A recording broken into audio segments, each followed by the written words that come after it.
It's unexplainable. It's unconditional. It's unforgettable.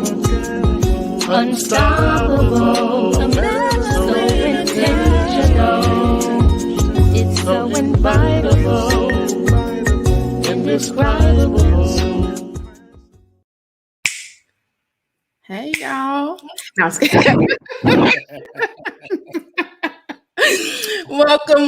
welcome to his and her perspective. And what do we do here, Vaun, at his and her perspective?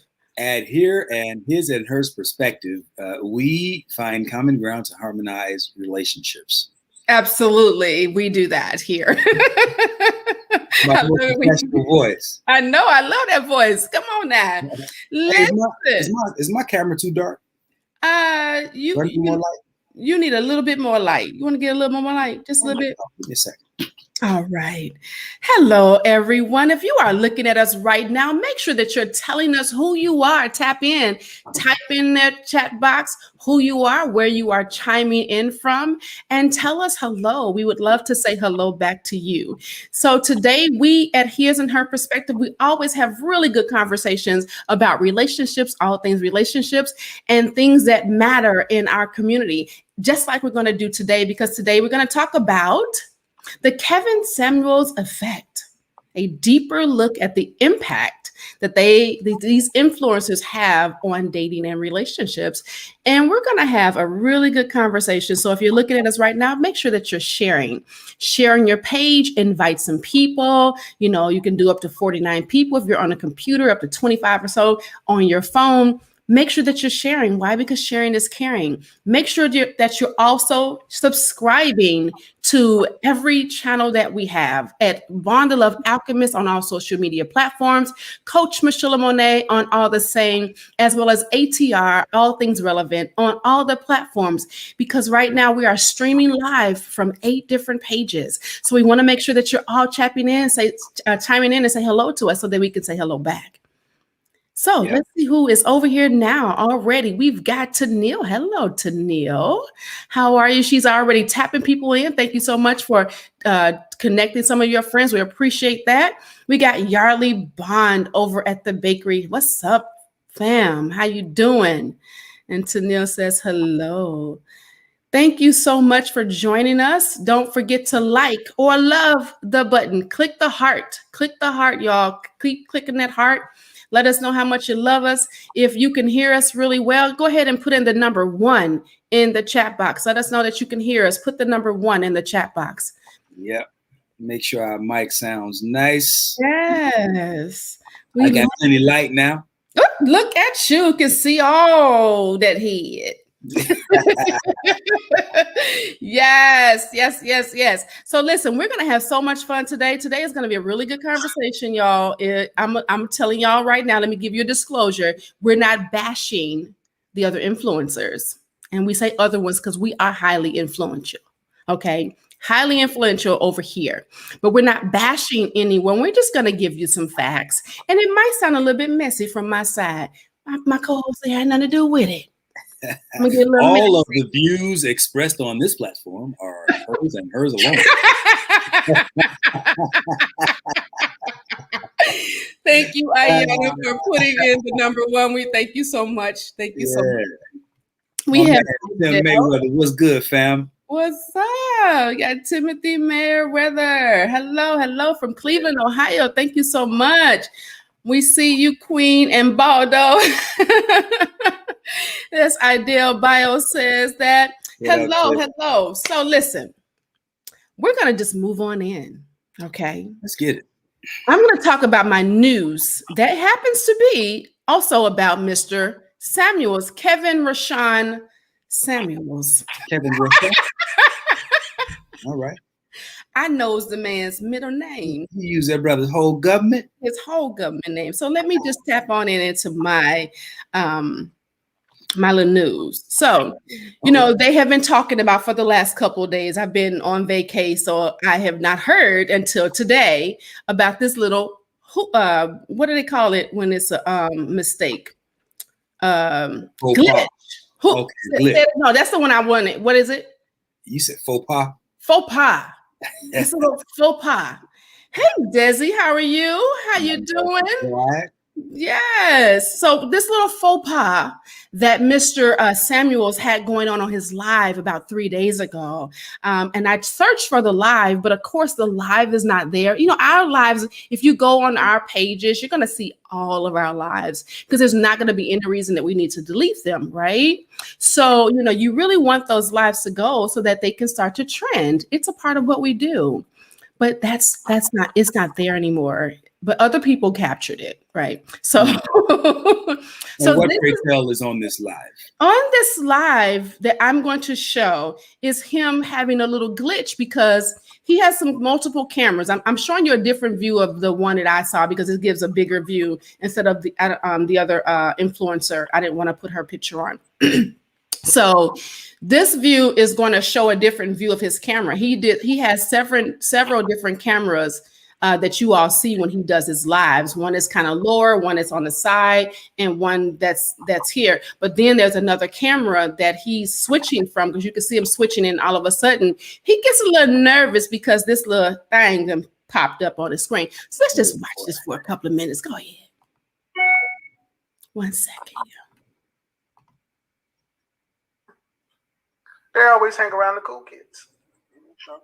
I'm trying to tell him I'm not gonna marry your mama and I'm not gonna be your stepdaddy. So stop coming around. But he just don't know. I'm trying to tell him I'm not gonna marry your mama and I'm not gonna be your stepdaddy. So stop. What do you got for me?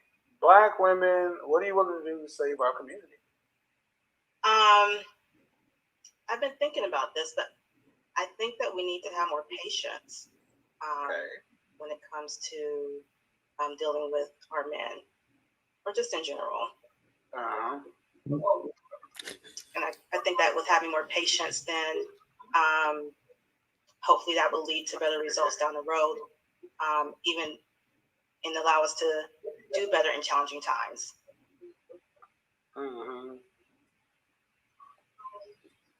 What the heck just happened here?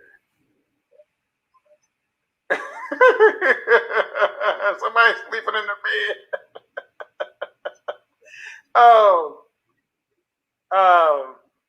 Yeah, glitch in the system. Having more patience with your men. Now, Glitch in the system. Okay, that was a glitch in the system, y'all. In his system. So what do you assert? Assert that he is who he been with this. That was a man in that bed. So that was a screenshot or a screen share rather of one of the cameras in his home. Yeah. Showing a man laying in his bed. Is that what you're saying? Yeah. Wow. And then he didn't. Now, this is the thing. We all know who knows anything about Kevin Samuels. If you've watched even just one of his videos, you're going to know that he's going to point out anything that's not right. Right? Facts. Okay. So if he saw, there was something else, he would have addressed it. That dude got real scared. He got real scared. Why didn't he address it then, Robert? Well, I will say this. If that would have been an accidental screen share of one of the people he invited onto the Zoom with him. So let's just say one of the women who normally come on to speak on his Zoom, on his live platform. If one of them had panned over and showed a dude from their home, I'm sure he would have made a joke about it, or he would have said something. Like you said, he would have pointed it out. But it leads me to believe that it probably was his camera because of how quickly he moved on from it and really didn't have much to say about it. So I think it's probably safe to say that it was his camera in his home. Now, that doesn't necessarily mean that it wasn't his brother or his cousin or somebody else. I don't know that it necessarily means what's being implied, but I don't know either. I can't defend him because I don't know him. Well, let me tell you some things about him so that you'll know him a little bit more. He was a cheerleader. Okay. He didn't come on the scene until this year, really. He's been an image consultant for fragrances. If you go on his on his YouTube page, most of his videos, 400 and some odd ones, are all about fragrances. So there's a whole bunch of things about him that's out here, and people are listening to him. He hasn't been verified, certified, or qualified to tell women what they should do with their man. Now, I want to be very clear. I'm not saying that you can't learn from experiences, but when you are bashing women, Black women in particular, saying things like they are universally ugly, he said that.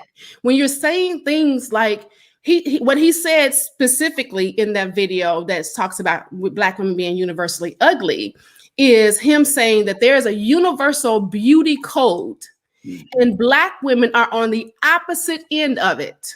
He did say that. So Black women are listening to him and he's dogging them out and saying that they're not valuable. He says that Black women are not valuable. And so, but we have Black women who take up for him. But how do you listen to someone that's bashing or dividing the man and the woman? Anything that's going to put division between your community, that's going to build your community, is a problem. Even the devil tells some of the truth. So, two things I want to say, I want to address that you pointed out. I think that just because a man is a cheerleader doesn't necessarily make him gay. Very true. Okay. And secondly, I forget what the other one was, but I did want to. And again, I'm not defending him because I don't know that man. And there are a lot of people who are bringing a lot of things to the forefront that, circumstantially they don't look good. Yeah, exactly. Self-hatred right there. If you're Black, especially if you come from a Black mama and you talk about Black women, there's something seriously wrong with you. Absolutely. He does go, one of the things that I don't like about his, one of the things that he continuously points out is that people don't like the way that he says things. And I've listened to more of his videos probably than the average cat. I mean, I've listened to at least 50 of them. And even back when he was talking to men, I mean, I've listened to quite a bit of his content, and I don't particularly care for his tone is not one that, doesn't edify. Yeah, it doesn't sound like it's coming from a place of concern or like I like to use the word love. It doesn't sound like he's coming from a place of love as he's schooling and teaching. It almost sounds like he's making a mockery of, in a sense. Right. So it's one that, and I do watch because there are some things that he says that I do get information from, but foundationally his ideas on relationships, on what it means to his foundational ideas on what it means for a masculine man to relate to a feminine woman, his foundation is off. It's way off. Instead of saying off, let me say it's unhealthy. Yeah, it's unhealthy, and it's not valuable. I'll say that it's not valuable. The thing that we have to keep in mind, especially in our community, why? Because our community is the smallest community in the United States, right? It's only about 13% of us. So when you have somebody who has now been deemed, who got the blue star on Instagram, okay, who has now been deemed a celebrity, an influencer in the Black community, you have to find out who you're talking to. This man has been deemed this because one video when he went viral. Yeah. So because how you actually get the blue star is how many times people have searched for you on Instagram. I mean, on the internet. So they go by how many people are looking for you. That's how you get the blue star. So he has been deemed a guru, an expert in relationships when he does not have the qualifications to do so. He's not been certified. He ain't went to school. He ain't did nothing. He had a viral video. Where was that? When was that? The end of the year or beginning of this year? Yeah, it's been within the past 6 months. Yeah, he had a viral video telling the girl that she was a 4 at best. No, he said average. As a matter of fact, he asked her. This is what really was the kicker. He asked her to rate herself, right? And she gave herself an average rating, right? And then he basically piled on and said, "You're average at best." Yes. And for the record, I agree. She was at best average. And this is the thing, like I said, even his energy when he dealt with her, it was venomous, and it sounded like it came from an ugly place. It did, and that's the whole point. Because if you're not coming from a place of love, a place of healthiness, then you're coming from you're the enemy. You're bringing division, and he does this. This is the thing. People say, well, he not only does it to women, he does it to men too. The thing is, why do you have to be so, as Coach Vaun says, so venomous when you're talking to people? You don't do that. That's not how you help people. You don't help them by pushing them down and throwing dirt on them. You just don't do that. So one of the things I want to kind of go over. So Robert says there's no need to address something that is not true. One, we must admit that the picture was extremely blurry. Yes, it's true. And just because it's white walls doesn't mean it's his apartment. That's true. Women have always done this. If they don't agree with the man, they go for insult. Now, this is the thing. I don't think that women go for him being gay unless there is reasons for her to say that. Because just because she disagrees with him doesn't mean that he's gay. It just means, why are you so negative toward women? Why? He thinks this out of his own. If y'all don't, go research the brother, okay? You need to pay attention to who you're talking to and who you're following. This man says that being a high value man has nothing to do with women, but being a high value woman has everything to do with men. So why is it that the men get to say who this woman is, but the women don't get to say? What's that about? The first time I heard him say that, I thought it was nonsense. And let me say, here's why. Even just like, there would be no institution or a concept called manhood if it wasn't for the complementary component called womanhood. Right. Otherwise, we would all just be genderless people. But the fact that we have individual genders means that there are classifications for a reason, and the institution of manhood is inextricably tied to the concept of womanhood. So then, if that's true, just foundationally, if that's true, then as you become a more valuable man, how could it have even less to do with womanhood? It doesn't make sense. So you can't have a such thing as a high value man if there isn't a complementary balance or service to what is essentially deemed womanhood. You can't. The only place that exists is in an unhealthy mind. It would be the same as if a group of women got together and said, well, we're all high value women, and it has absolutely nothing to do with men. Well, then no, you're just high value people, and maybe you provide a service to people in general, but you can't have an institution or a concept called womanhood that doesn't lend to what it is that women were put here on this earth to do. No more than you can have a concept called manhood that doesn't lend to what men were here to do, which is to complement or be a complement to the woman, and to protect children, and to protect and to provide, and all those things. So you can't have one without the other if you're speaking in terms of high value. Right, absolutely.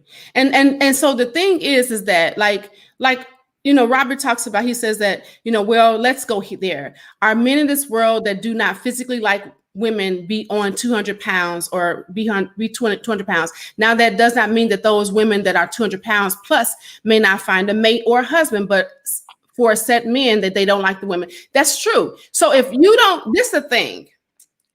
If you don't like a big woman or you don't like a big man, fine, that's your preference. You have the right, we all have our rights to like what we like. But that does not mean that you have to downgrade other people because you don't like it. So that doesn't mean that whatever my stand, I said this last, and I say it all the time, and I'm going to keep saying it till I probably die.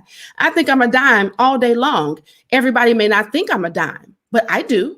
So how I rate myself is how I rate myself because of what I know I've been through. So that brother can rate whatever he wants to rate, but I'm not going to walk around and go, I mean, I'm a dime, you not. That's totally wrong. And whatever I feel about myself is okay. You have to have self-confidence in your order for you to deal in this world, but your self-confidence should not be the stepping stone to you trying to get up top. Yeah. And that's his problem. He is consistently stepping on people or other people to make himself feel better. That's an issue. There's this. I agree, Diamond. Sorry, go ahead. No, go ahead. No, I was going to say, she said that she has a friend. I was on a cheerleading team. I had guys on the cheerleading. They weren't gay too, so I get it. But I was being messy that day, that moment. I was. Look, there are components to this this category that he has popularized. So he says that the category high value man has been around for a long time. He didn't create it, but he popularized it. And some of the criteria in this category that is popularized as high value men is $10,000 a month, which basically means you're a six-figure guy. What else did he say? Acceptance from a group of other high value men. Yeah, acceptance from a group of other high value men. But you have the list in front of you? Yeah, access to a fraternity-like network.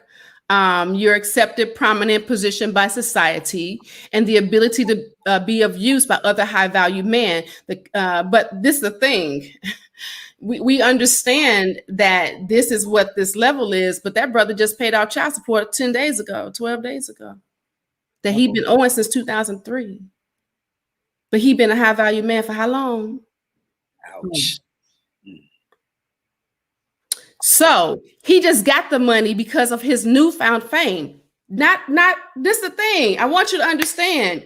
He blew up. He did blow up out of nowhere, like a lot of people in that in celebrity status. So he got to catch up on his stuff. Good, right? Great. I'm so glad that he caught up on his child support. Now he can really say that he's legit. But again, you're following someone that hasn't been trained to tell you about your relationship. He has gone through a scorned relationship with his ex-wife. Scorned. If you're being dragged through the court since 2003 and you didn't pay your stuff until 12 days ago, wow. You've been dragged. You mad. You a little pissed. So since you a little pissed, then you gonna drag everything that look like what your wife, ex-wife, or whoever else that did it is gonna look like. And that's what he's doing. He's dragging Black women. Why?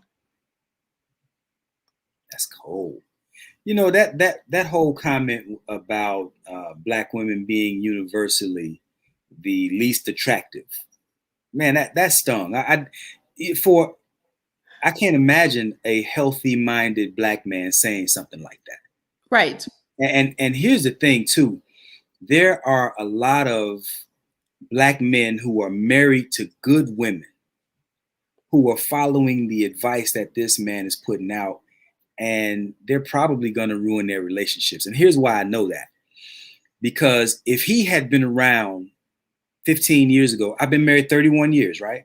If he had been around 15, 20 years ago, and I had heard the things that he said, because he's very charismatic and he has a way with words, right? I mean, he's got an appeal. He's got an allure to him.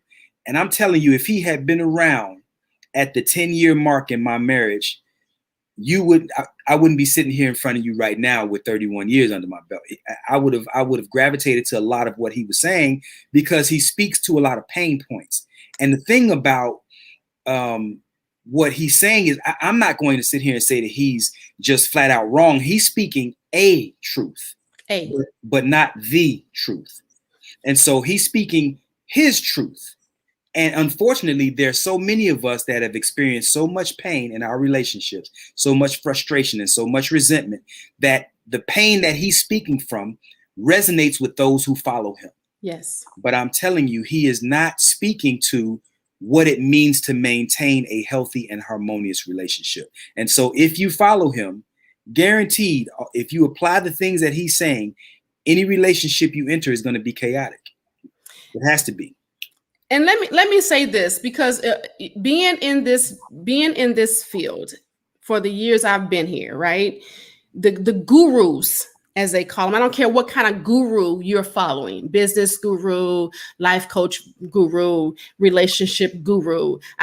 We don't call ourselves gurus. We are coaches, certified coaches that we heal. That's what we're about, right?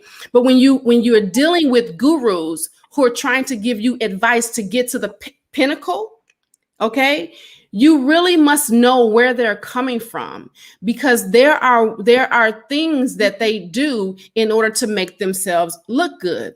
So when you're talking about, all of these different things and how much money he's making and all of these things, and he can say this and he can say that women are looking like running backs, and that, just different things that women should be grateful that they can even get a man. You really need to know who you're following. This internet is so deep. It's the World Wide Web it's not the World Wide Web for nothing.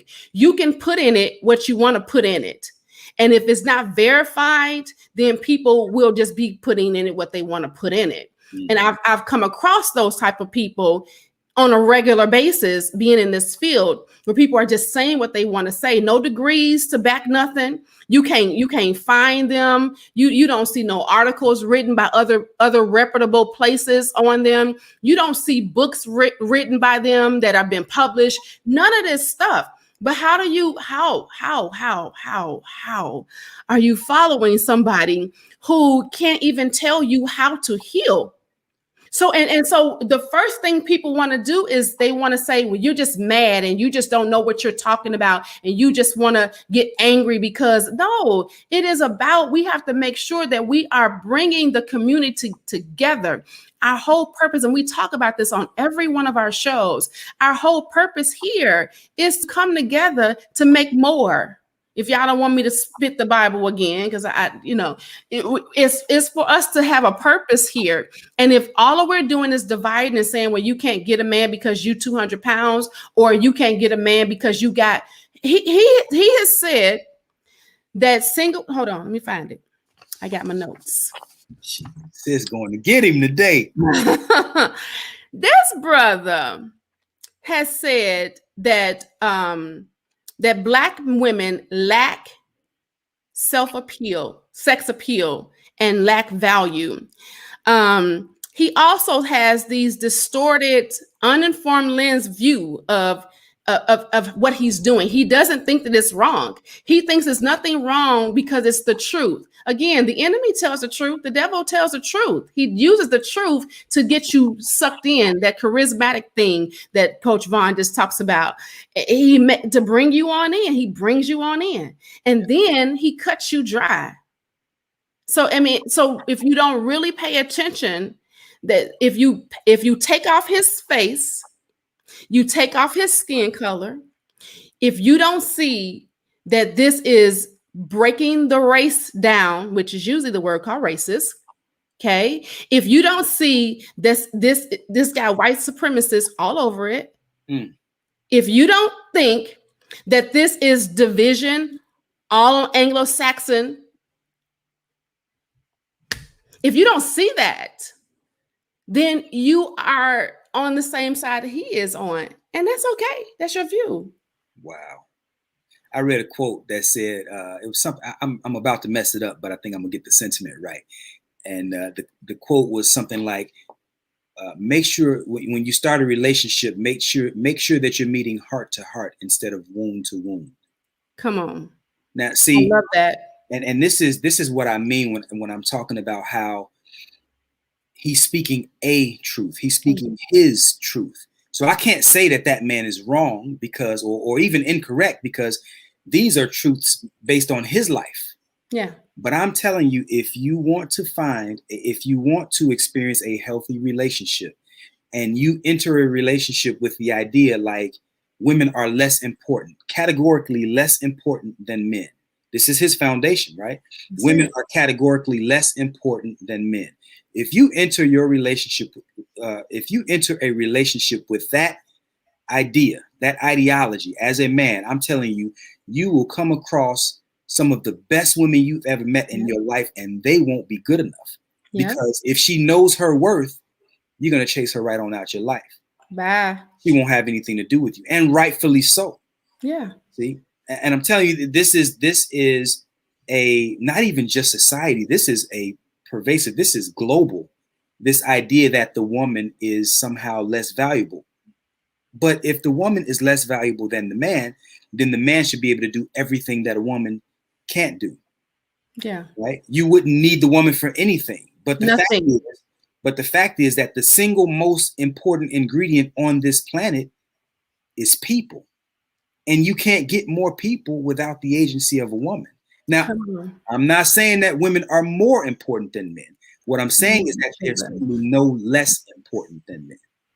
And he says too, verbatim, go watch the brother, okay? You can give him a little more algorithm to figure out who you following. Okay. He says that the only reason that he says we don't need y'all. He was speaking to a woman. We don't need y'all. The only reason why we need y'all is for sex. That's what he said. So tell me if they didn't need him, how the heck he get here? Through a woman. Through a woman. He got here through a woman. He encourages women to be devalued by escalating that high value thing. He says by the third date, she needs to gap her legs open for sex to repay the man for the first and the second date.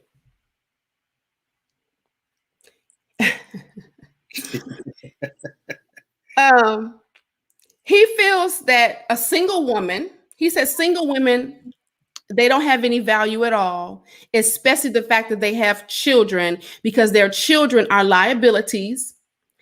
He said, this is a quote from someone else. They said, this is similar to a pimp who breaks a woman down, sends her out on the street to do the dirty work, and collects the money from her. It's irresponsible, not characteristic behavior of a suitable husband. In other words, the high-value man, like a pimp, puts the woman at greater risk by pimping her to men who do not value her and receives the benefit.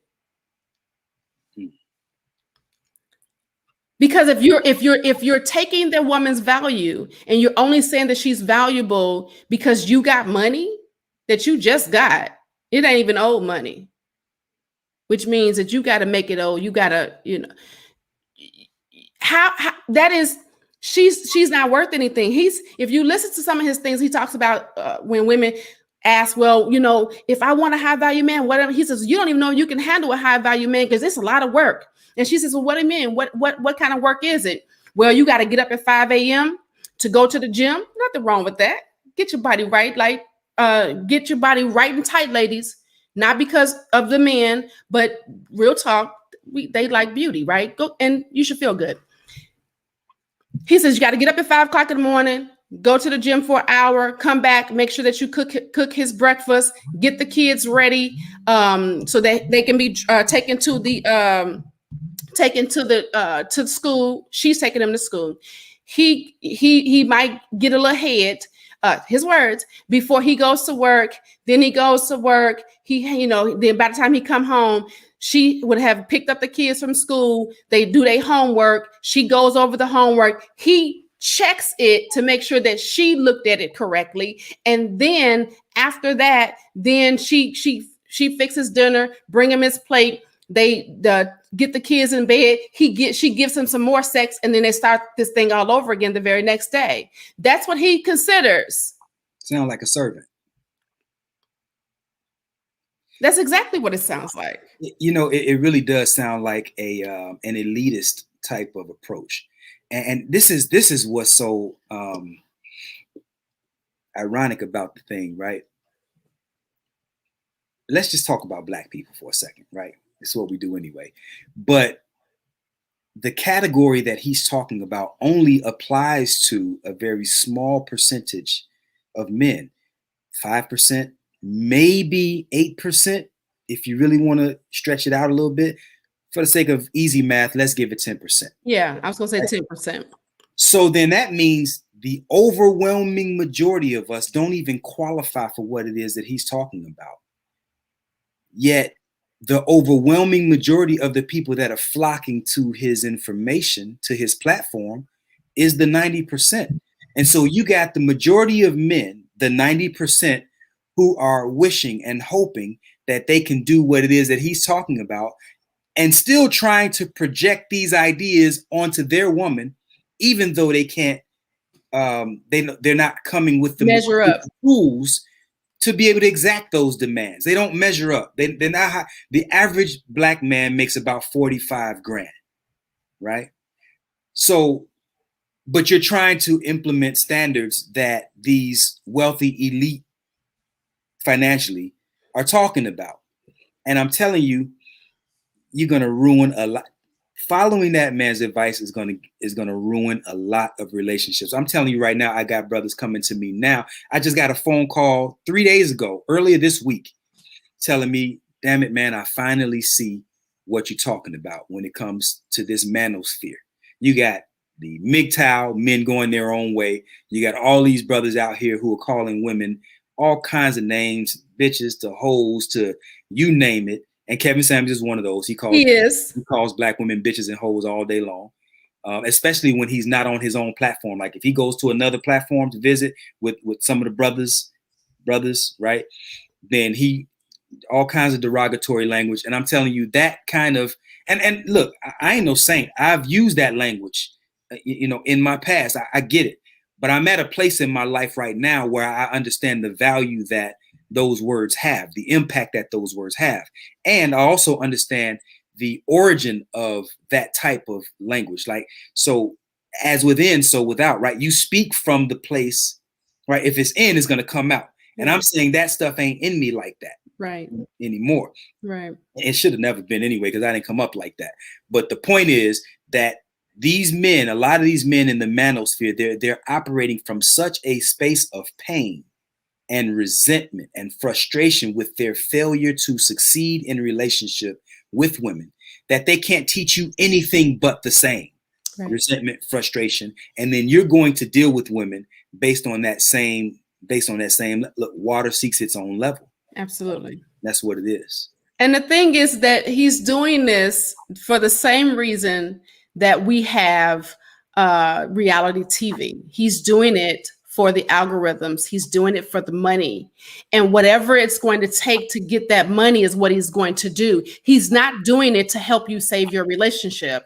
He's not doing it to give you self-development, personal development. He's not doing it to help you build a community and a legacy. He's doing it for his own pocket. And if you don't see that, then you're blind to that. Because that's what these gurus. Oh, and let's go back to Mr. Lee says, what about the Derek Jacksons? We're going to talk about the Derek Jacksons, the Steve Harveys, and the Tony Gaskins, right? I haven't looked up too much about Stefan Speaks. He seems to be a pretty cool cat. I don't know. I haven't seen anything negative about him. He really is kind of on both. He doesn't talk about the men or the women. He talks about them both in a more helpful way. But, you got the Tony Gaskins who, when he got caught up cheating on women, he doesn't believe that a woman, he believes that, and we always talk about, we say things like the body count, make sure that your body count is low. But if we counted the body count on these men, then if women treated the men the same way, because just because she's a woman and her body count is high, your body count shouldn't be high either. We look at men and think that because there's a basketball player, I can't think of his name right now, who slept with 341 women. As he was married to an 8-year wife, they were married for 8 years, but he'd been together since they were 17 in high school. But over the course of his high school, they've been together that whole time. So Through the course of him being with this woman that he's now married to for 8 years, he slept with 341 women. The very first thing I thought is, dude, you that insecure that you even counted? Because that's what that is. That's insecurity when you have to push down on a woman to stand up tall. Because the real talk is, because of what men should be doing and how men were created to provide and protect of all, you should be lifting her up. Because as you lift her up, then it makes you taller. But don't stand on her. So let me address this real quick. Robert Lee says, no, it's not Will Chamberlain. It's a younger guy. Yeah, I'll find his name. Yeah, because Will Chamberlain said, he said Walt Frazier did 20,000 plus. I think didn't Will Chamberlain say it was 10,000 or 100,000 women? It was some real high number, and that's true, right? But here's the thing, and even Kevin Samuels admits this, that you can't be a man of high value if you're sexually undisciplined, right? And so this is what even a broken clock is right twice a day, right? Right. Society has pushed this idea that as men, we're just sowing our oats, right? And so it doesn't matter in that context, it doesn't matter how many women we sleep with until we get it figured out. Here's how you know that logic is flawed, because now, see, there are some areas of life where that might not matter. So if you're a king, for instance, or a lord of some people of nobility, quote unquote nobility, right? Then you can create all the bastards that you want, and it won't really matter because nobody can do anything about it. Right. But down here in these parts where us common folk reside, right, you out here popping out babies left and right.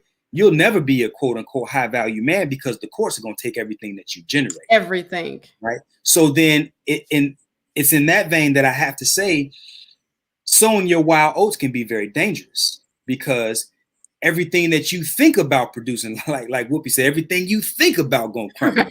Right.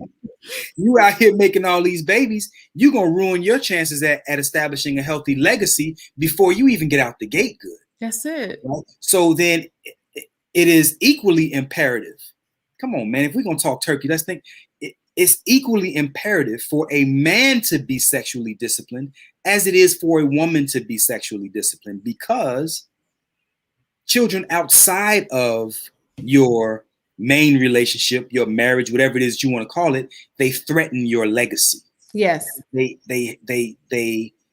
make it difficult for you to establish a solid and firm legacy.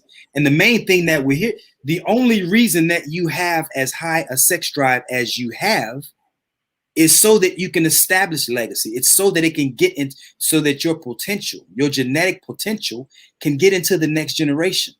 It's not just so that you can bust a nut. It ain't just so you can see how many women you can get. That's a foolish man's thinking. A wise man understands that part of this energy, yes, it's for establishing and procreating life, establishing legacy. But that same energy is what's required to build what's required to protect that legacy. Right. It's the same, it comes from the same place. Right. But if you let these people tell it, hey, man, it's just sex. You just get what you get. You know, it's just a nut. We're not thinking about the fruit, though. Come on, man. Exactly. And come on, listen to this. The thing is, you want to, like he said, pop off as many as you want to and have as many babies. And I really want to tap on the thing about being outside of your household, right?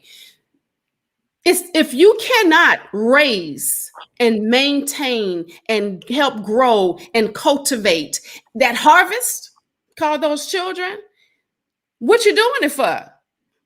Because you can what you can do is you can take a bag of seeds, right? You can go to the field and just slang them. And what you're going to get is some crossbreeds. What you're going to get is some weeds. What you're going to get is some other things that's going to come up that you ain't going to be able to take care of. And that's part of your legacy that you're attached to, whether you really want to say that you are or not. There's things that happen to your children that you don't have your hand on an everyday regular basis, just because you know how you got kids across the way. Now, I really want to be very clear. things happen, people break up, you have separate families, you take care of the kids, then you pick them up on the weekend. Some people got their kid every week, and the girl got the week, back and forth.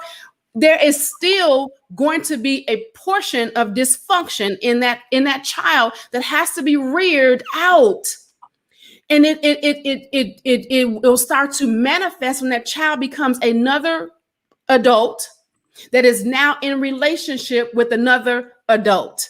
And you won't see it until then. So we can say, oh, I did for my kids. I raised them. I bought them and this, and I took care of them. They went to the best schools and all those other things. But then watch them as they grow up and have relationships with other adults. Yep. Then you'll see. You'll see. Look at your friends. Look at yourself. I'm a dysfunction from a dysfunction.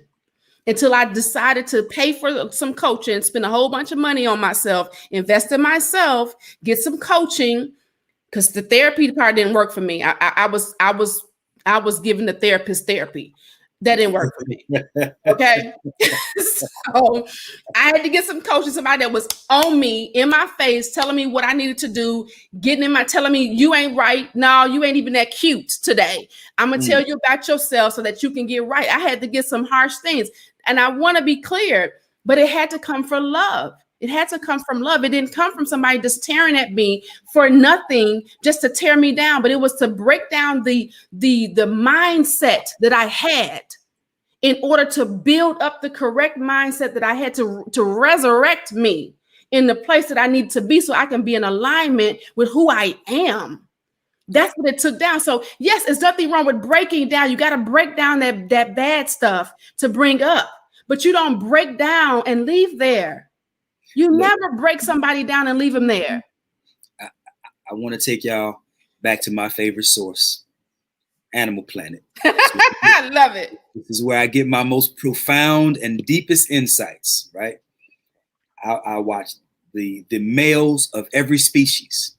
Lions, tigers, bears, oh my, right? And the male of every species, I mean, they are killers, right? They are hunters. They go get it.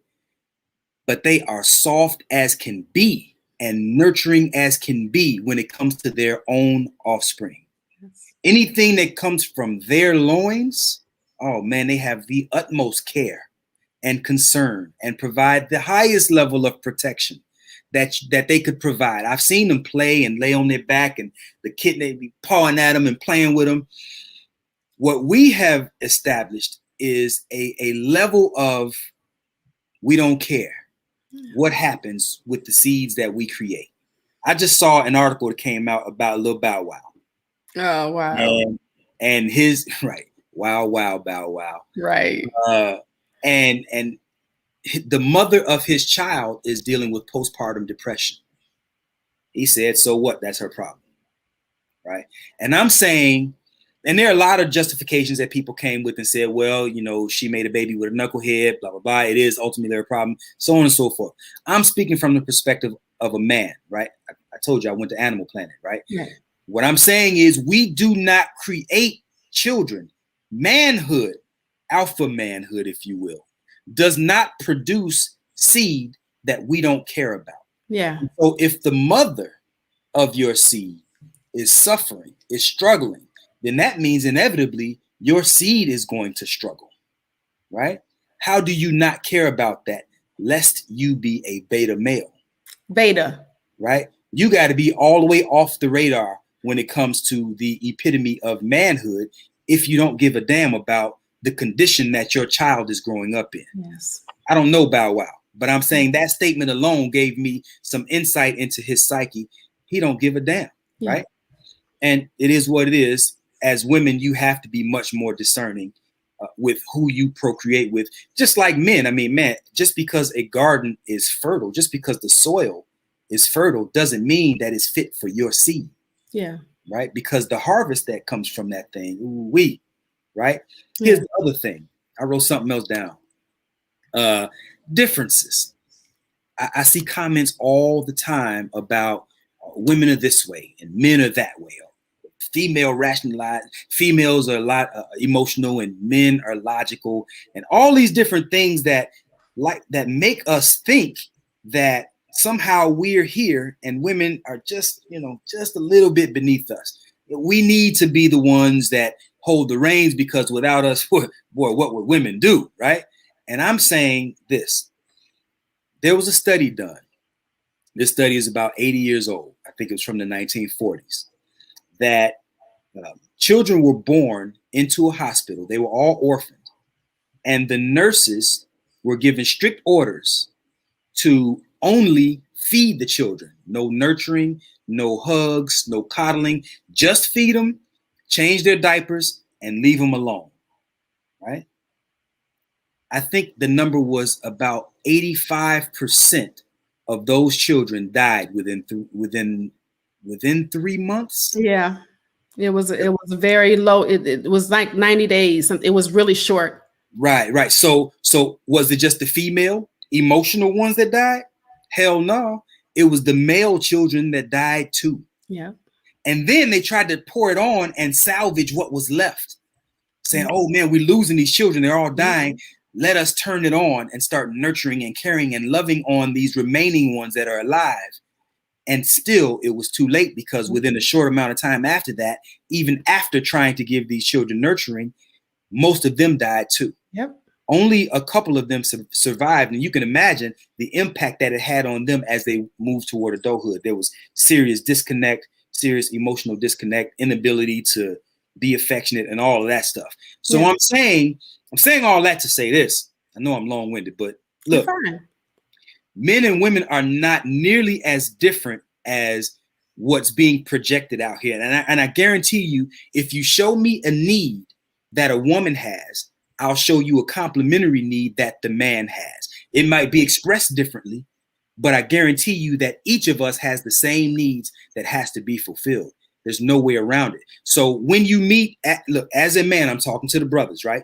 When you get a woman in your life, every need that you think you have, I guarantee you that she has that same need. She has those same itches that need to be scratched, right? She has that same ego that needs to be stroked. It might be at varying degrees, right? It might be expressed differently. Yeah. But each of these human needs have to be met. There's 6 of them, right? I forget what they are. I don't even want to go into them. But the point is that each of us has a hierarchy of needs that has to be met. And if those are not met, your relationship is going to falter. It's going to falter. And I want to go back and piggyback on some things you talked about with those babies. Do you not know that we think that we lack trust because we were in bad relationships, right? But then what about the people who didn't have bad relationships and they have a good relationship but they don't trust? Did you know that your trust comes from if you were a crying baby that was left to cry and never tended to, but because I know I was told, let that baby cry. It's going to be good for its lungs. That teaches your child from a very young age, not to trust and not to know what their value is. Because if I must not be valuable because my mom didn't come to me, and these are studies that they've done with children and have watched them into adult age. So these things are being done.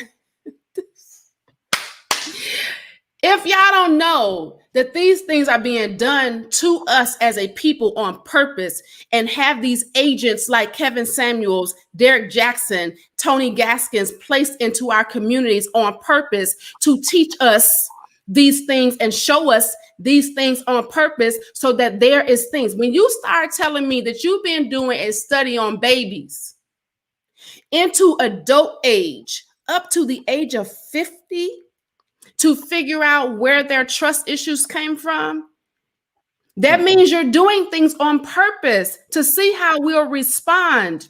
So when will you take back your legacy? When will you take back your family? When will you take back and be a leader in the community? Because guess what? This is real talk. We're talking about this as adults. I'm 50 years old. Okay.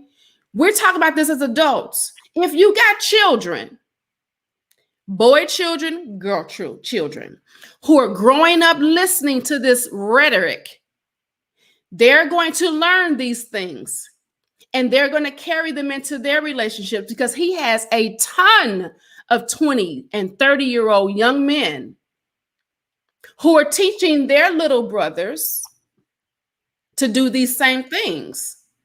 So we're not just talking about us, right? We're not just talking about the responsibility we have toward each other and our relationships that we have now. If you don't see this as a problem for the future of our children and the relationships that those are coming into, you don't see. And we got a community filled with pain. And this is why this rhetoric resonates so deeply. Here's a comment that Robert made. He says, okay, when two lions get into a fight and one lion loses, the victor takes over the pride, but kills those offsprings so his legacy can start. Kevin Samuels did say that there are a group of men that do not want to be stepfathers. All the women that already have children can't help build his legacy. This is why he is saying men should date younger or not date women with children. What's your opinion? Great question. So, two things. When the male lion, when the victor wins, there's a reason that he kills those offspring. Like you said, it's to start his legacy, because the female lioness automatically goes into heat so that he can mate and then throw his offspring, right? That just speaks to the purpose of manhood, which is what I was saying earlier. You're going to do your best to, first of all, procreate. That's the purpose of your seed. And then second, to protect that seed, right? The whole stepfather thing. So as human beings, we have a different level or ability of rationalizing. So we don't rationalize the way lions do. Plus, society will lock your ass up if you go around killing other people's kids, right? Right. So, but there are a lot of men who will marry women that have children. I've seen that, you know, and I get it. Everybody has their right to do that, whether they want to do that or not do that. I understand the logic in both of those. Right. I personally, I have, you know, if it was me doing it, there would be some guidelines, and the further away the biological father was out of the picture, the more comfortable I would be, to be honest, because I like a clean domain, right? Call that insecure, call that territorial, call it whatever the hell you want. I'm just saying that's what it would have to be for me. But I also understand, again, both sides of it. So you're talking about dating younger women. The problem with dating younger women, you take a man who's 53 years old, like Kevin Samuels, and then you amass, you know, a $15 million net worth. These young women are not coming to you just because they want to be with you. They're coming to you for the tangibles that you have to offer. Have a baby by me, baby, and be a millionaire, right? So if that's okay with you, I mean, you think that they're nothing anyway, then I understand, right? But if you're looking at the end of the day, I'm telling you, I don't care who you are. No man wants to just be wanted for his tangibles. We all have within us a level of appreciation. And so the problem with amassing all this wealth and then going back to get these pretty young things, the chances of them having a genuine level of appreciation for you, that reciprocity that we look for in relationship, it's going to be very challenging to come across that. Let me give y'all real quick these human needs that each person has, right? We all have a need for certainty.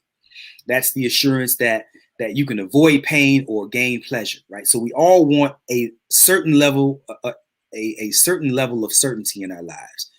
But then secondly, we also want a level of uncertainty, like variety. They say variety is the spice of life. We all want, you know, some things that may be a little bit unpredictable. We need change here and there, new stimuli, etc.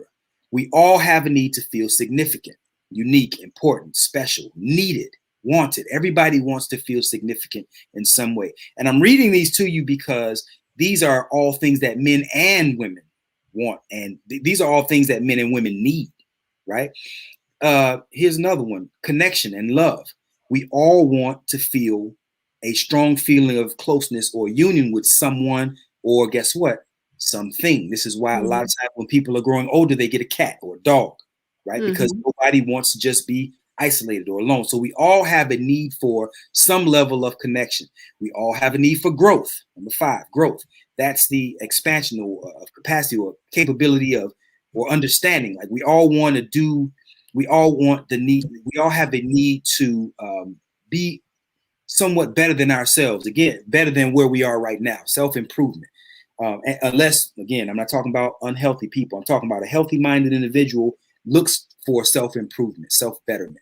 And then last but not least, we all have a sense of contribution, service, focus on helping others, giving and supporting. We all want to, we all have a need to contribute to society or to the people around us at large. So all of us have these 6 needs, not just men. Women have them too. The problem with these philosophies that men are more important than women lends credence to the idea that women are somehow, that they're less human than we are. Right. These are basic human needs, not just masculine needs. Now, Right. The difference is we don't all necessarily need them in the same order. So for me, certainty might not be as high on my scale as it might be on my wife's scale. So for her, certainty might be number 1. For me, certainty might be number 3. And then we all have varying degrees on how we express the desire for that certainty, uncertainty, contribution, growth, etc. But rest assured that we all have these 6 human needs. So, Right. y'all, man, we got to start seeing each other in a more holistic sense rather than these abstract views of us being so very different from one another. Right. And I really want to go back to what Mr. Lee said about the whole step parent and what Kevin says about that. My father raised 3 girls. He was a single father. And so even in that, I've met many men who are single fathers. It is my choice if I want to date somebody with or without kids. It is everybody's choice if they want to date somebody with or without kids. So just because you're a single woman with kids doesn't mean that you're devalued. So we're not going to devalue a man that got kids, because when he come along with his kids, whether they in the household or with him or not, guess what? That woman is going to take him in and those babies.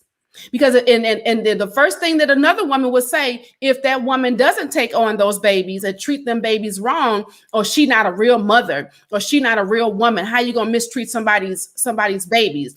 So what would be the difference with a man coming into place? What kind of man would you be to mistreat somebody else's kids? If you didn't want to be with a woman, if that man, whoever he is, doesn't want to be with a woman that has children and doesn't want to treat them as his, then don't get bothered. Don't even be bothered. Right. You know, the next thing I want to do is you'll find a woman that is having babies just for money. You're going to find a woman who may not be nurturing to those babies. You have to be very careful about that, because she will then also mistreat them if she can't have you. That's right. As the man. She'll be like, oh, so these kids, I know that these babies, then she'll leave them on your doorstep because she wanted you take care of them, you wanted them. Things of that sort. So there is so much that happens to those children when that woman is nurturing, like we talked about with Bow Wow earlier. When that woman is nursing that baby, all the stress, all the things that she's going through with that man is going into that child through the nursing, is going into that child when that child is listening to the heartbeat. All of these things are happening to this kid, the stress, all that is going into that child. So as you're mistreating, as that man is mistreating that baby mama or the child's mother, however you want to put it, you're also doing the same thing to your kid. Yep. So it's a lot of things that we have to really pay attention to what's going on and what's being purposed. I want to answer, Diamond Queen asked earlier what happened, because I didn't finish the statement about Tony Gaskins. It goes into his number count. He says that he would not marry a woman with more than 5 sexual partners. He also mentioned that he had checkered past, which included him dealing drugs, womanizing, which means he slept with a lot of women, and being verbally abusive towards women.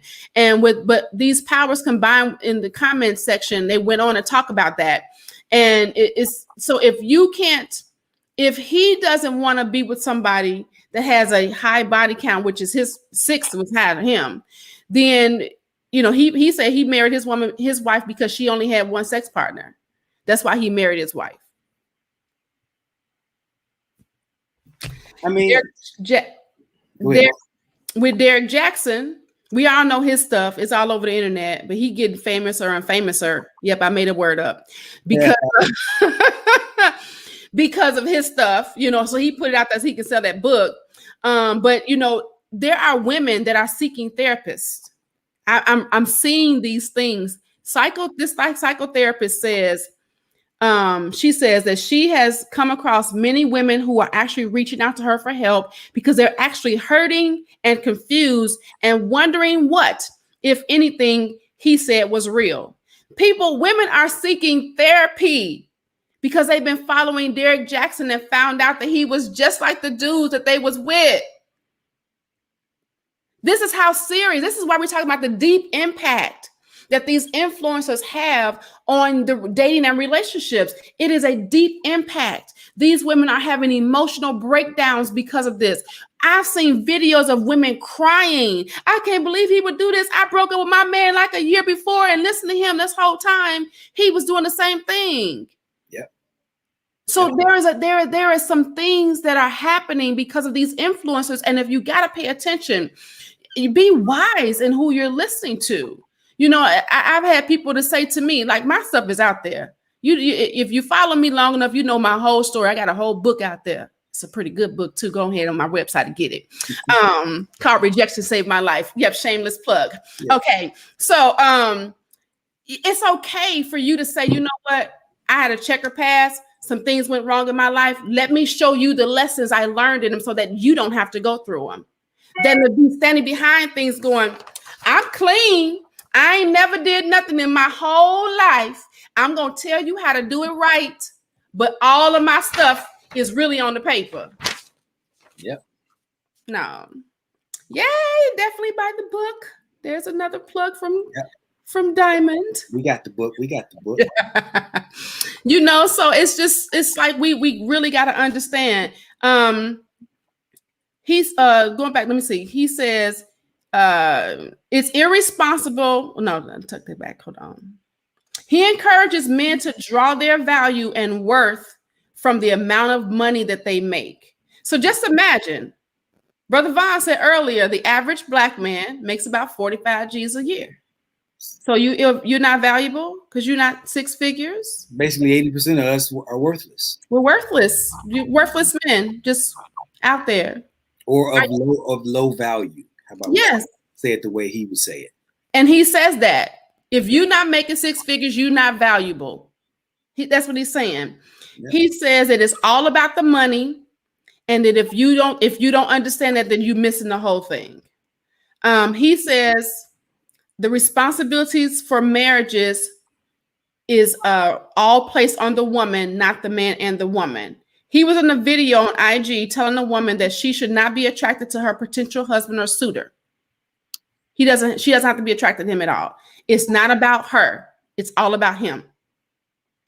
And anybody that is trying to control a situation is really insecure overall. Mm-hmm.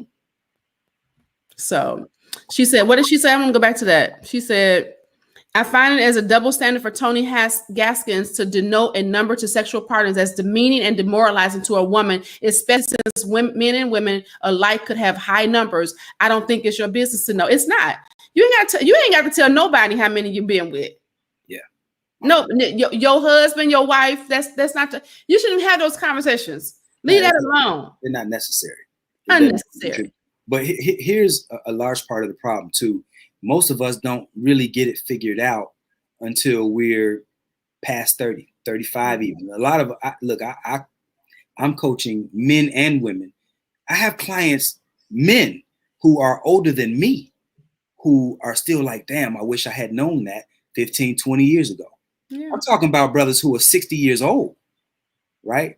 And so men and women are figuring this thing out late in the game. And so the problem is as much as anything else is that we don't have cultural parameters that say, these are the things you do. These are the things you don't do when it comes to relationships, when it comes to interacting with women. What we have, or when it comes to interacting with our masculine and feminine counterparts or complements. So what we have is a bunch of people out here figuring it out as we go. Right. And then by the time we get it figured out, most of us have a baby or two or three, maybe however many different baby mamas or baby daddies. I mean, it's a mess by the time the light finally comes on and we're like, oh, damn, nobody was there to teach me that. And these are Right. things that we should have learned when we were 5, 6, 7. Like we should have been groomed up into these ideas so that by the time we reach the age of puberty and we start getting these sexual urges and desires, we're not out here saying, man, I got to itch and I got to scratch it. And it don't really matter who, don't really matter where, you know, in the backseat of the car, in the abandoned building, where we're doing a whole lot of things that are very reckless, all in the name of finding ourselves, only to lose ourselves in the process. Yeah. And then we pay for it for the rest of our lives because we didn't know. Yeah. And then what you have, and then you get a guy like Kevin, a guy like Derek Jackson, a guy like Steve Harvey even. Yeah. These people, if I know this stuff, they know this stuff, right? But they're not teaching based on this. They're teaching you based on peripheral ideas like, oh, girl, you should just go and do this. Or, oh, man, if she ain't got this together, then just go. You know, they're giving you a bunch of bullshit is what it amounts to, basically so that they can get that coin.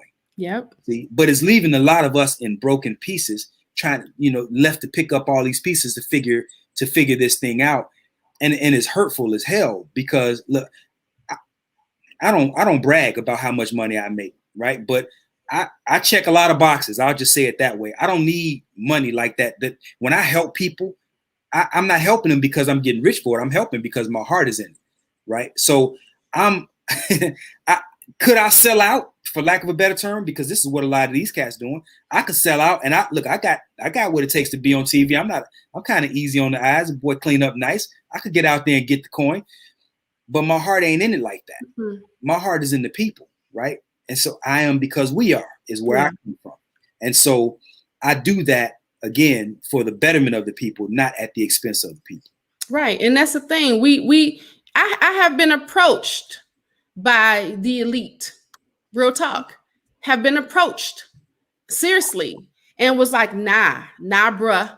For one, I want to see my Heavenly Father. I ain't trying to go your way because I know what it takes, what needs to happen in that. If I step over that line, I know where that's going to take me. I might rise to the top real quick. And then I'm going to tell you something. Even after that, when I decided to say no, they started coming for me. And it's okay because I understand because I know who I follow.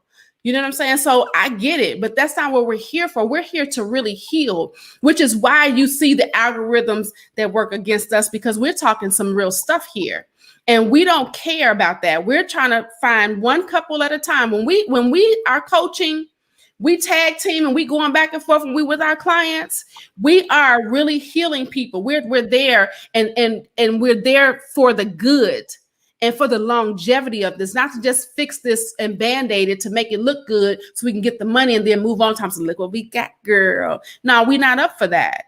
You know, and we people need to really see that this is really, this is on purpose. This is some stuff that's on purpose. It is. And you got to understand what's really about. Divide and conquer. It is. And I'm telling you, we are as divided as they come. Go ahead. I was trying to find Diamond Queen's question. She says, I just want to ask, why are women attracted to getting relationship advice for a healthy relationship from men that are bitter and spewed hatred about Black women? Because they are playing on their pain points, which is what the gurus teach you. That's the hustle. And it's part of the hustle. If it's part, I promise you, we're telling y'all some stuff from the behind the veil. It's a part of the hustle.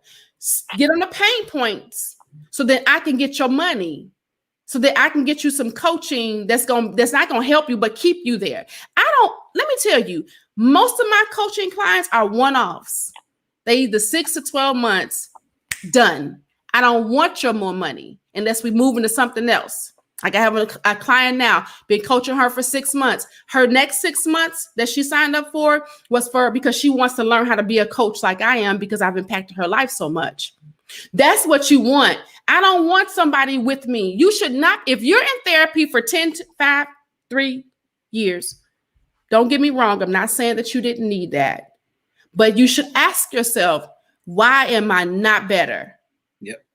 Why am I not better? You should be elevating from therapy to coaching, from coaching to business coaching, from business coaching to community. Something you should be elevating on a regular basis. If I don't care what you're in, business, relationships, friendships, your personal development, growth. If we stayed as babies, okay, what are we doing?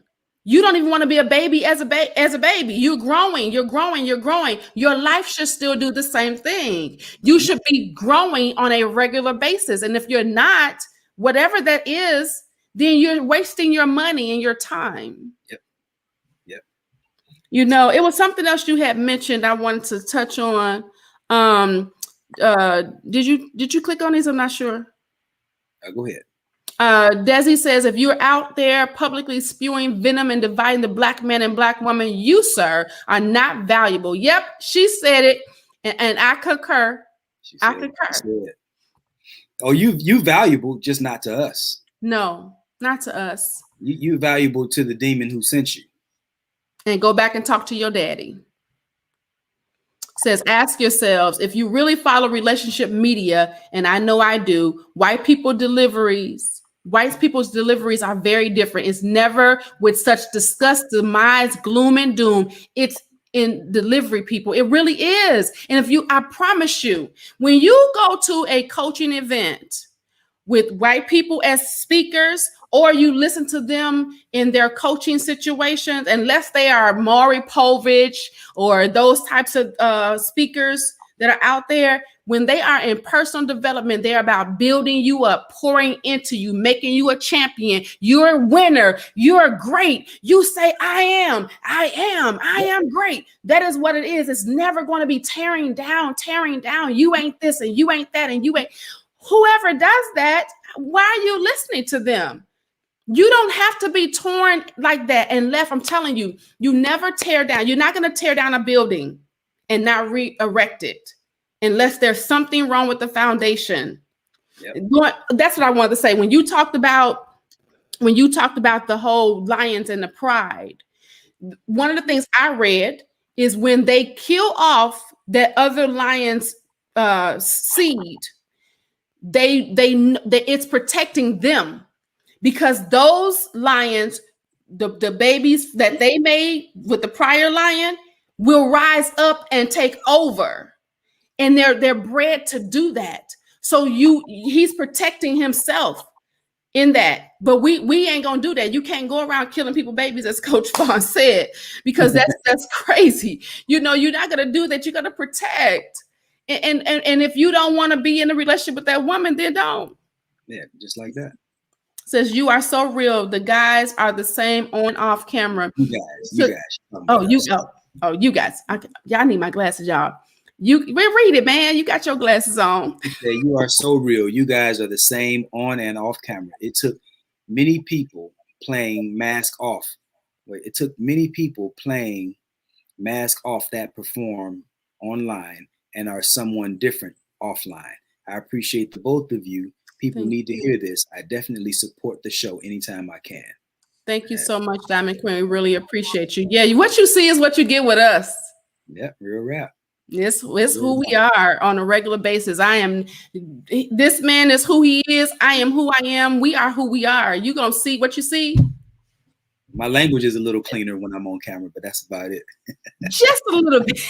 He wasn't here today, y'all. He just said the BS word. Yeah, so I mean, this is the thing. You really got to know who you're following and backing up and saying, oh, that's y'all know how I talk about Steve Harvey, but Steve Harvey it's all for the money. He doing it for the money. Okay. Everything, the books he did for the money. Yep. And when that dude can go and buy 300 acres, he got his 3 acres and a mule, all because he has made women think like what's the name of his book? Think like a man or something. Think like a man, act like a lady, whatever he is. It's for money. It's all for money. And don't follow people for money. Follow people for your health, for your mental health. Find out somebody that can help you grow. It's hard for people to discern. People don't look. We're easy pickings, right? There's a reason why when all these different cultures come over to America, whether it's and I'm not picking on nobody, but let's just say whether they're from anywhere in the Caribbean, Jamaicans or Africans or Indians or Chinese, Koreans, they all put their stores, they all set up shop where we live. Mm-hmm. And the reason that they're able to do that is because we are very easy people to exploit, because we are the ones who are the most culturally fractured, right? We don't have these boundaries, these guidelines that give us healthy ways to behave and not behave. We're all over the damn place. So then when these so-called gurus come in, they know this. I mean, damn it, if I know that, they know that. I'm not the brightest cat, right? I ain't the slowest. You're very smart. He be. Right? All right, maybe I'm above that. Maybe I'm a 5.5. But look, here's the point. What I'm saying is this. The reason that we gravitate, so many of us gravitate toward these serpents with the slick tongue, right, is because they know they're doing the same thing that these outsiders are doing. They're setting up shop based on your wounds, based on your pain, yep, and they're exploiting you accordingly. Yep. So they say, oh, we know that Black folk got a whole lot of resentment and frustration and disappointment. So we're going to target those ideas. We're going to put some fancy words around it. We're going to give you some lofty ideas, tap into what you really, really want, but we ain't going to tell you how to get it. Right. Right. And so it's easy for us to gravitate toward that the same way it is for us to go down there and buy that stir-fried rice from the Koreans, even though it's killing us and even though they're taking money out of our hood and not recirculating it. It's called marketing. That's it. That's it. It's called marketing. I said, she took 3 words and put my whole sermon in 3 words. It's called marketing. That's it. That's all that it really is. Everything that we're looking at is called marketing. You want to know how to market to the people, you find out what they need. What do they need? It's based off of what they don't have. Yep, because the number one, she said they use our trauma against us. They do. They really do. The number one thing about humans, I don't care how much low self-esteem, how much confidence you have, ends of the spectrum. The number one thing about human nature is that you want what you don't have. And whatever you don't have is what do they say? Go find what people need and make a product for it. Kevin Samuels is the perfect product. He came from nothing. He is willing to do whatever. If you watch his life, go back and check his life out when he was a fragrance seller, when he was on there talking about how many fragrances is in this fragrance, and it's just so beautiful. Oh, you being messy. When he was on there talking about all them fragrances and 400 videos, talking about the fragrances, he was a simp. Okay, they cleaned him up, shaved his face, gave him a little bit of smell good himself, put him on a tailored suit, put him in a high rise in Atlanta, and then told him, say what we want you to say. And that's exactly what he's been doing. That's exactly what he's been doing. I'll talk to you. So that's exactly what he's been doing. So he's been doing exactly what they told him to do. He wanted a name. They gave it to him. He is now their, I don't say those words. What word? He's their B.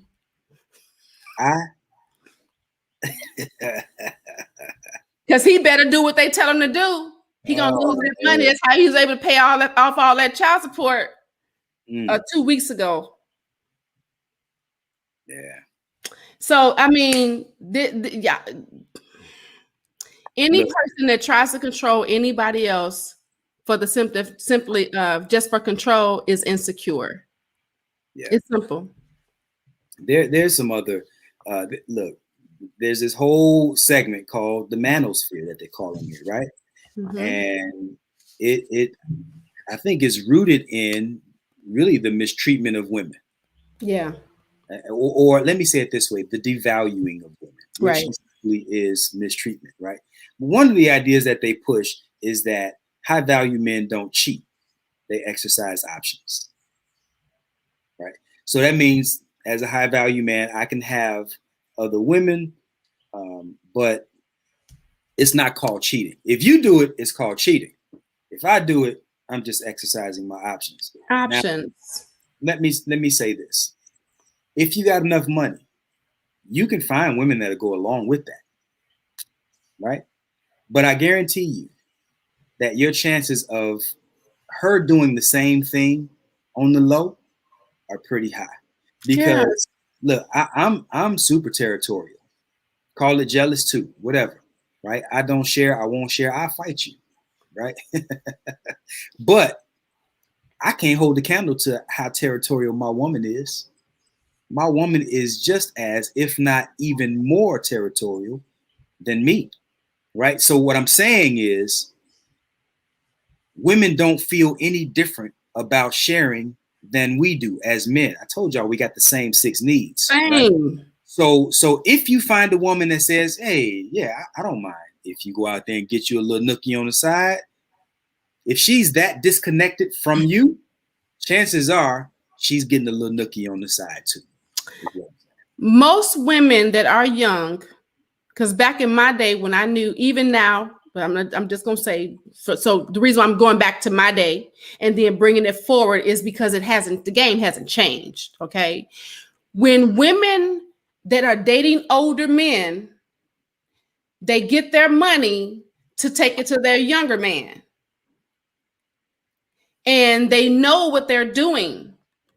Back when I was younger, the girls was like, girl, yeah, I got this old dude. He give me this money, give me that. Yeah, you know what? All I do is talk to him for a little bit. I might give him some every now and again to keep him wrapped.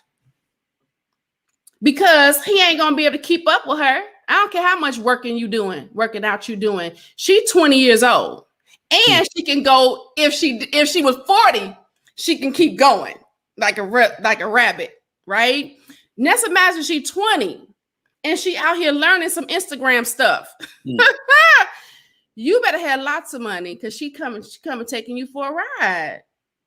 And she gonna build a business on your money nowadays. So and there's some women out here who are opportunistic. There are people out here. People. We're talking in this category, women specifically, that are opportunistic enough where they will sacrifice and give you a child and they will pretend and live that life. Or pretend to live that life because ultimately the means justifies the end. Right. You got millions, they want a part of that, so they'll play the game. But like I said, chances are on the low, you don't have that reciprocal relationship that you're looking for. No. And you show me a man that doesn't look for reciprocity from his woman, who doesn't want the emotional investment that a woman can bring to your life. You show me a man who says he doesn't want that, and I'll show you a man who's emotionally unhealthy. Yeah. Because all of us want that. I don't give a damn what they tell you. I don't care what you read. I don't care where you read it from. Even pimps. Iceberg Slim got married. Huh? Coldest pimp in the game.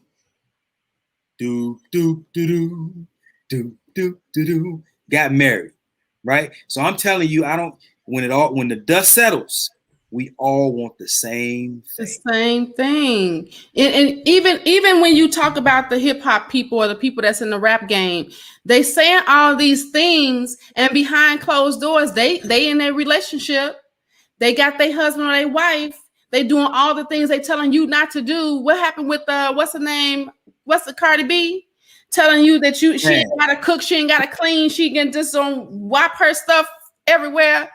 But she was cooking and cleaning. She was doing what she needed to do. He put on blast. He put a video up of her cooking and cleaning. She said she don't cook. She said, I don't cook, I don't clean, but I still got the ring. And then he put a video up of her with a broom in her damn hand. Cleaning. So it's all for money. They acting, man. If you believe these rappers and these TV personalities, then you may as well believe that Al Pacino is really Scarface. They acting, man. I thought Ice Cube was the hardest dude ever when I was coming. I was like, oh man, Ice Cube, and he said some reckless stuff that I was subscribing to back in that day, right? Ice Cube He was hard. He was cold. And I thought he was really that dude. I thought he was about that life. Man, this dude got a wife and kids and making movies with kids. Are we there yet? And I'm like, wait a minute, man. Hold on, man. Gangsters don't dance. Right. With this dude. You know, and I'm not knocking him. I'm saying that wasn't on him. That was on me because I was the foolish one that bought into the TV persona. Yep. I was the one that thought that Al Pacino was really Scarface. Nah, man. Yeah. These people are doing what they do for show, for entertainment, and then they go home and live regular lives. Yes. There is a video out. It's probably back in the 30s.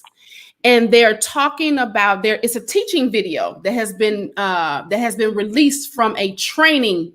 Okay. And they're talking about how to market towards Black people. Why? Because we're the FOMOs. We have the fear of missing out.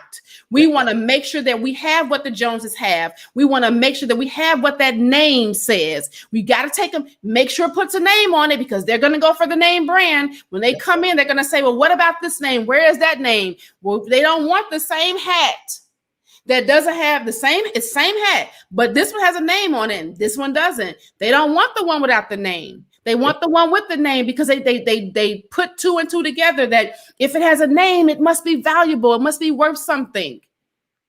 And it is something that we have been taken. You come over as slaves, and some of us believe that we didn't come over as slaves, right? But however, we weren't given our own names. So you take a name from us and give us a name and then tell us to follow names. If you don't see the pattern in that, if you don't see what has been happening this entire time, it is a brainwashing, a channeling, a programming, a telling a vision for your future so that you can go the way that they want you to go. They have kept three different arts from us: the art of relating, the art of wealth, and the art of war. All three of them has kept our communities stagnated and below stagnation for centuries. We do not pay attention because we're following what they want us to follow. Stand up, queens and kings, kings and queens. Stand up. Yep. You are right. It's the remnant of slavery. That's exactly what it is. That comment above, she said, because we are undervalued, so we put so-called valuable materials on us to feel valued. That's in it. Nail on the head. We will line up around the block 2 times for a pair of Jordans. Come on. And we sit there trying to figure out how we're going to feed our kids the next week with that money. We'll take from the rent to go buy the Jordans. Take from the rent and the food to go and make sure that we got all the stuff up under the Christmas tree. All of these things were created for us. And look, it keeps our money. The game is so cold because, first of all, that thing wasn't how to sell to Black people. I know you just cleaning it up, but it was the title of that video was how to sell to the Negro. Yeah, that's what it said. Right. Yeah. But watch this. They've been playing games on us for so long, and they've been manipulating our history, giving us little feel-good stories here and there when it fits, and they've created a whole genre of history that arguably never even exist. They gave us a movie about Wakanda that don't exist. And people was out there like Wakanda forever, for real. I mean, it's cool because look, if we're gonna watch Captain America and get hyped and watch Superman and get hyped, then hell, why not watch Black Panther? I'm not mad at it, but I'm saying here's the point that I'm making though. They gave us stories about Nat Turner, and it's arguable, a lot of foundational information that say Nat Turner was a fictional character. Many are saying that Harriet Tubman was a fictional character. Yeah, they say that. Right? These people aren't even real, allegedly. I don't know. I wasn't there. But I'm saying that they're giving us a lot of things that don't really benefit us. And the things that really do benefit us, they use every means possible to extract them from us. They got us looking for all of the answers outside of ourselves when the answers are really on the inside. And that's microcosm and macrocosm. right? Eddie Murphy And- used to say it. And coaching teaches you to find out what's in you.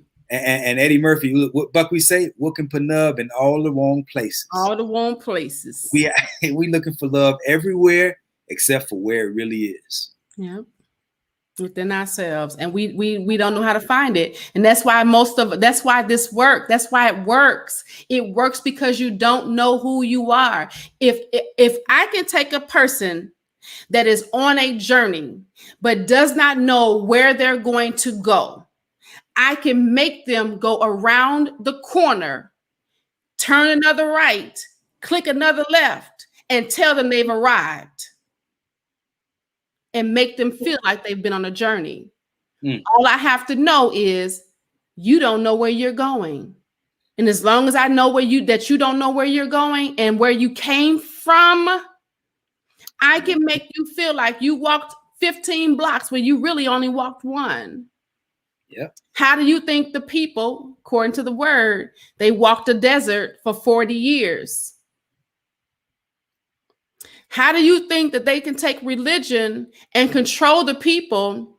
Give them a book just freely. Here's your Bible. Go read your Bible. But don't read your Bible. Don't read it. Don't ask where them missing ones at. Don't ask where them other books at. Don't worry about that. Carter G. Woodson wrote a book called The Miseducation of the Negro. And powerful quote in that book. He said, if you make a man think that he is justly an outcast, you do not have to order him to go to the back door. He will go without being told. Yeah. And if there is no back door, his very nature will demand one. Yep. If that ain't cold, boy, cold. Look, we will beg and plead just to be recognized. Yep. Rather than recognizing ourselves. Yeah. Right. So we get mad at people because they mistreat us in their stores, and we will demand justice in their stores from the look. We had our own bus line back in the day, and we wanted so bad to be a part of what they had. Yeah. We were demanding and screaming for justice to be on their bus. We had our own Negro Leagues baseball that many say was generating more money than Major League Baseball. Yeah. But we wanted to be a part of what they had so bad because their sugar is sweeter, their ice is colder, their water is wetter. Right? So we fought like hell to become a part of what they were doing at the expense of what we had. So all of that wealth that could have been passed down for generations, all that stability, all those stores, all that enterprise, a lot of it we surrendered. Now they did their due diligence as far as damaging it, but man, we surrendered a lot of that because we demanded a back door. Yes. Yep. And have been doing that same thing, and we keep doing it instead of trying to build up ourselves, build up our communities, and find out how we can keep doing that. And instead, we are allowing these people that, because they're our color, to come in and tell us things that are dividing us and conquering. You have to keep in mind the enemy, according to my Bible that I read, says that the enemy comes in to steal, kill, and destroy. Let me tell you what the differences are. When somebody steals something from you, you have the propensity to possibly get it back. Right? You can go track them down. You can go figure out how to get it back. You may or you may not. If somebody comes in and kills you, I've heard some people come back to life, get resuscitated, some things can come, back. But if you destroy, you now have made it break up, go away into oblivion, never to be brought back again. Let me tell you the stage that our Black community is in. It is in kill mode. Kill. We forget they done stole. They stole. Gone. It's gone. We're in kill mode, on the edge of destruction. If we don't get into position to come together, when the stuff hit the fan, and I promise you, the very first word that came to my mind when I said when the stuff hit the fan was that 4-letter word, because it sounded like it would have just came out so much better. But I don't cuss, right? Want me to say it for you? When the Go ahead. hit the fan, we don't come together. Guess who gonna go first? We ripe for distinction, ripe for extinction. Ripe for extinction. And the cornerstone, if you're going to build anything, if you're going to build a solid structure, you got to have a foundation. And the foundation of what we're trying to build is the masculine-feminine relationship.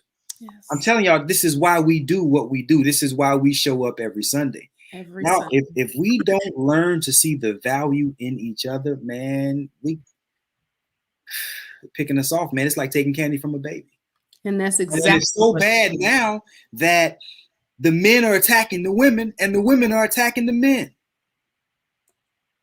Yes.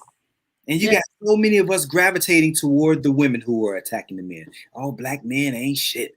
They ain't doing this, they ain't doing that. And then you got the ones that are gravitating toward the men. Oh, black women ain't shit. And it's just, it's all over the place. And I'm telling you, there are thousands of us who see no value in each other.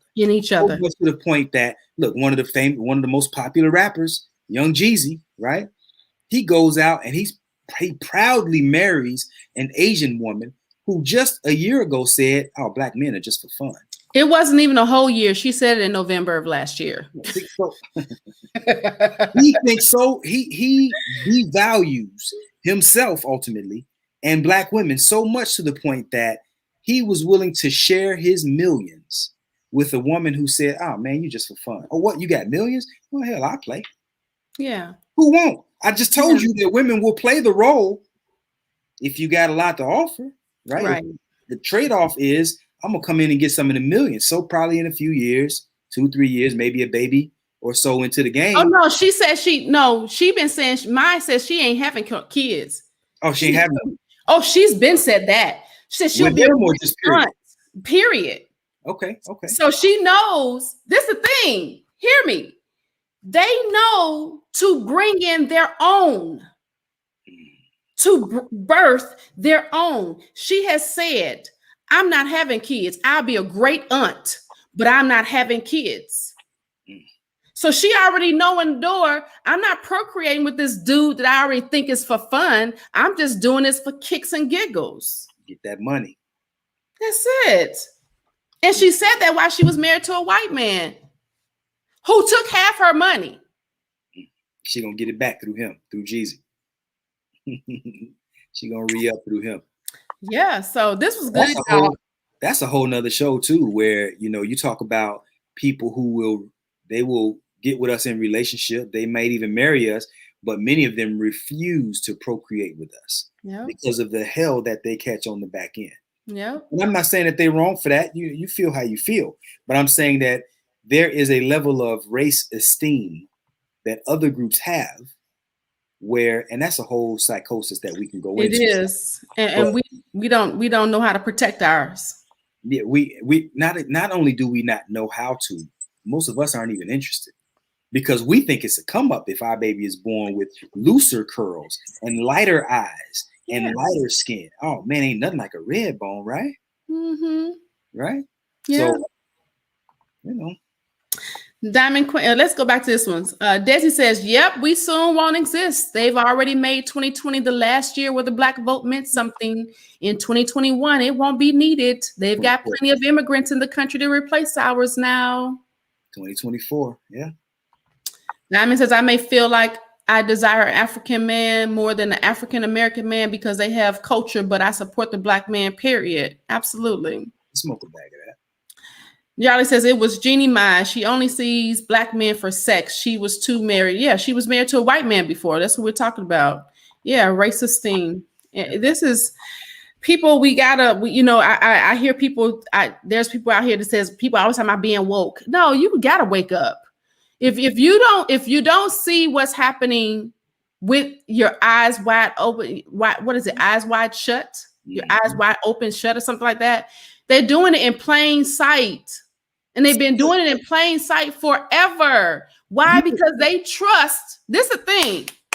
They trust, not believe. They trust that we won't do nothing about it. They trust that. They are so secure that they can come into our communities and take over with no problem. They trust that we won't do anything about it. You just made a comment. What'd you say? Woke. Look, the game is so cold. The game is so cold, y'all, that even when we wake up, like we are sleeping giant, as quiet as kept globally, we are a sleeping giant. The game is so cold that as we begin to wake up, they start making a mockery of being woke to the point where you're like, hey, I don't want nothing to do with being woke. I don't want to be woke. Let me hit that snooze button for a little while longer. How about this? They even got this show called Woke. And in the show, this is what the dude says. You know, dude, being woke mean being broke. The game is cold. It's a cold game. It's a cold game on purpose, though. We fall and prey to it. It is the same. I'm going to tell you what these things are. The Derek Jacksons, the Tony Gaskins, the Kevin Samuels, the Steve Harveys. What they are they are the years that the elephant, us, because elephant is a pretty smart animal, they say, right? But the elephant being a pretty smart animal, you put a chain around his leg, okay? You lock him to a post. You make him come to you time after time, and he feel like, oh, I got this chain. After so long, remove the chain and still make him to come. He ain't coming because he gonna realize he gonna think that he's still locked up. One of the things that what's his name? The one that's with the Kardashian. What's his name? Kanye West said, and people got really mad at him when they said that you like being a slave. He said slavery was a choice, is what he said. Oh, that's how I took it. We like being a slave because we still enslaved. Every time we listen to somebody that keeps us bound, and we're not trying to do research, we're not trying to figure out. But oh, hold on, let somebody tell you something that's right. And you will argue them tooth and nail. No, you ain't right. You ain't this. I ain't never going to argue nothing that I ain't already researched. Mm-hmm. So do your research before you start following these gurus talking about, I'm going to do what so-and-so doing because your relationship all screwed up, or you don't have a relationship, or you don't need a man, or you can do this bad by yourself, or you can do all these things, all these different cliches that we got going on to keep the Black woman and the Black man apart. Do your research, people. He says, woke has been made a mockery of by others because Black folk continually make a mockery of themselves. Come through, Yardley. Yes. So, yeah. I wanted to answer Diamond Queen. You talked about the phone number. That phone number it's a recorded line. We can't answer it to answer you on. We can figure out. We tried to bring people on while we're on when it started to go. That didn't go over well either. So that's why we weren't able to bring you on for your comment. We respect the fact that you wanted to come on, but we're sorry about that. We gotta pre-do that. I think that there's a way that I think it's a different system though. It's not through. I think we got to do it through Zoom because there are people who take calls like when they're on their YouTube page. Yeah, maybe we have to set that up. Once we get our YouTube page into a place, because we have to unlock certain things, and you can't unlock certain things until you get over 100. One is that URL. I'm not sure what other how many people you need to unlock that. because those are unlocked features that have to be based off of how many people you have following. So if y'all would help us build up that page, build up those page, that His and Her Perspective show on the YouTube page, we'll be able to unlock some of those things to be able to service more while we are on the show, because we know that people would like to come on and say some live things. So we really appreciate that. So make sure that you are following all of us. Coach Vaun the Love is Vaun the Love Alchemist on Instagram, YouTube, Facebook, as well as, you're not on Twitter though, right? Barely. Yeah, I'm barely there too. I'm not tweeting at all. I tweet, but not purposely. It goes through another thing. So Coach Michelamonè on all social media platforms, Instagram, Facebook, and YouTube, as well as His and Her Perspective on IG, Facebook, and YouTube. ATR, which is All Things Relevant on Facebook, Instagram, and YouTube. Make sure that you're following all of those pages. Subscribe to those pages, click the follow button, and make sure that you're hitting the red bell on the YouTube page so that you're getting all the notifications of all the videos that we're going to be uploading. If you have a question and you want us to talk about something that we have not discussed, or you think there's something burning in your system when you're watching this on a replay, make sure that you either comment in the comment section, or you can call us at 304-60-ASK-US. That's 304-60-ASK-US. It'll record, and then you'll be able to leave us a question, a comment, or whatever, so that we can get back to you on our next show. Hey, y'all, here's the YouTube link to our page. When y'all go ahead on over there and hit that like button, and also subscribe, like Coach Michelle just said, hit that bell icon so you can get the notifications, because we're going to be leaving this platform and going over to YouTube soon. Yeah, because they're going to start charging businesses. If you have a business page, telling you right now, if you go live on a regular basis, you will be paying for it. And we do this for free. Our coaching is not for free. So that means that we can't pay to do it for free, unless we're going to start doing our Cash App. Y'all want to, we can set up a Cash App. Y'all want to donate to us so that we can keep going live on YouTube, then please, on Facebook, then please send us some money too. We'll set up a Cash App for the His and Her Perspective show so that you can support us that way, so that we can keep going, because it costs money to keep these things going. And Facebook is starting to charge people because they recognize that we're saying things that they don't want us to say. So that is a better way to censor us, is to make us pay. Because if we're doing this for free, then are we going to be paying unless we're monetizing on that? Right. And we don't ask anything for you all, for us to sit on here for 2 hours, because in our coaching right now, we would have made $400, $500 in this last 2 hours. Easily. So that's what, we would have made our $200, $400, $500. Hey man, y'all better get woke and learn how to start loving each other. Yeah, I know that a lot of people say that I sound, well, some people, not a lot, but some people say I sound soft, or like I cupcake to women, or cater to women, or I'm simping is another one that I hear. Let me tell you something, man. You will be hard pressed to find a man who enjoys the comfort that his woman provides the way that I do. My wife just told me yesterday, I was working my butt off. I was up here doing my thing. And I didn't, before I realized that I was hungry, and I stepped out my office and I smelled, oh man, she was throwing down. And I was like, oh man, that's right on time. Look, she was so happy that I was happily surprised that she did that. So she takes pleasure in making me happy. You understand what I'm saying? I don't have to cupcake, is my point. I have a woman who serves me. You understand? But the kicker is I serve her too. I was about to say that, because I need y'all to know. Let me say this for my brother, okay? Yeah. When we get off, this woman loves her man, but this man loves his woman. You heard? When it is not, she don't hand him a plate and he takes it looking away from her as if she was supposed to do it. You should just see didn't look from my side. Y'all don't see what I see, right? She's coming in with his plate, and he's looking at her like, I'm gonna devour you after I have this plate. Man, look, I'm gonna leave room in my belly for you, is what I'm saying.